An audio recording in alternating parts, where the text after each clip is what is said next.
சொன்னார்கள் யுஜர் இப்னு ஆதம் ஃபீ குல்லி ஷைஇன் யஅமலுஹு இல்லா ஷைஇன் யஜஅலுஹு ஃபித் துராப். ஆதமுடைய மகன் செய்யக்கூடிய எல்லா உலக வேலை உட்பட மர்ம எல்லாவற்றுக்கும் கூலி உண்டு.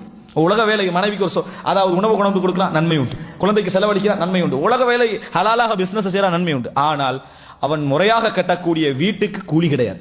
அவன் முறையாக வீடு கட்டுறான், அல்லாஹ் அனுமதிச்ச வகையில கட்டுறான், ஹலாலான சொத்துல கட்டுறான், மறுமையில நன்மை கிடையாது. அதுக்கு அந்த வீட்டுக்கு மறுமையில நன்மை கிடையாது.